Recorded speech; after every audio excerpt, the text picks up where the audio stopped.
Liz, my daughter and my only child, she died age 13 from a brain tumour.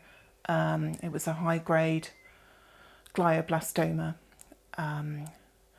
But Evie was tall. She was 5'7.5", even though she was only 13. She had this amazing golden strawberry blonde, I think is what they called it, hair, which went right the way down to her waist. She was clever. She had an academic scholarship to her secondary school in Bath.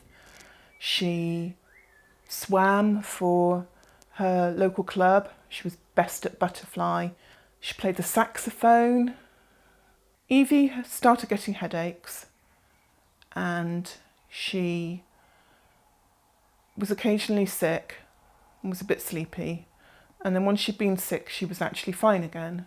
And so we didn't know what it was. But we knew we were going on holiday to Spain for the October half term. And we thought that we'd better take her to the doctor just to make sure that she was okay to go. And the doctor diagnosed puberty-related migraines and said actually it would be a good idea for her to go on holiday. And she got worse and worse on the ferry.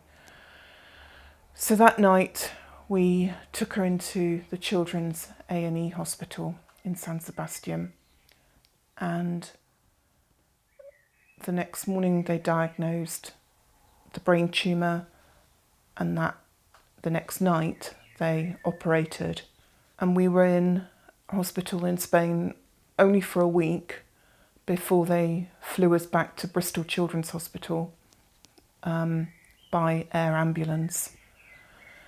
She stayed in Bristol Children's Hospital for a month, and at that stage they told us that she wouldn't survive, that with chemotherapy and radiotherapy we might have her for 3 to 6 months.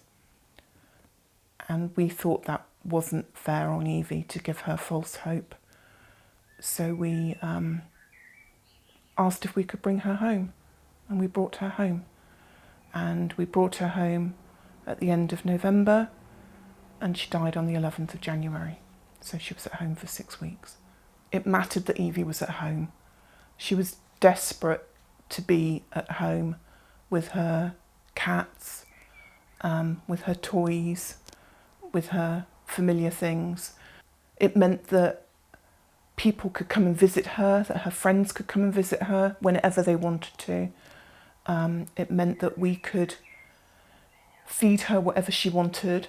She was comfortable and she was pain-free, but she was at home. We were fortunate because we live in Wiltshire and Julia's House Hospice is very close. We also had amazing nurses from Young Lives versus Cancer. We also had an amazing hospital team in Bath, and our GP was brilliant. So it all combined together to really help with that. I think that the care at home, the palliative care at home, needs to not just be generic care, but it needs to be focused so much on the specific needs of that child. So Evie was a 13-year-old girl, but becoming a young woman, and she was a child in some regards and was quite happy playing with Fimo or playing with mosaic beads. But at other times she wanted almost more stimulation. She wanted to talk to somebody properly.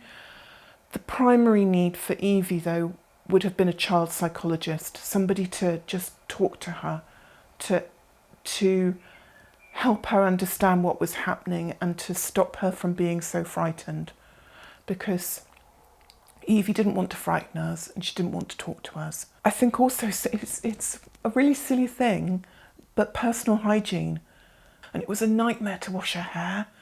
And as I said, she'd got this really, really long hair, and we kind of really completely struggled to wash it. And that was quite important to her. And silly things like painting her nails. we were doing that and it was lovely, but it would have been a treat if they'd had a spa or something like that. As far as the care was concerned, I think we were okay, but it would have been helpful to have had somebody perhaps who could advocate on the parents' behalf. We would ask questions, but we were so focused on looking after Evie that we sometimes didn't think about peripheral things, and people who were struggling even more than we were really would perhaps could have done with somebody to advocate on their behalf and to think about the questions they should be asking, and perhaps someone also to help the parents understand what they were going through as well. It is really making the care, the palliative care, specific for that child and that family. So like a tailor-made package as well as the generic package. I think that's what is so important.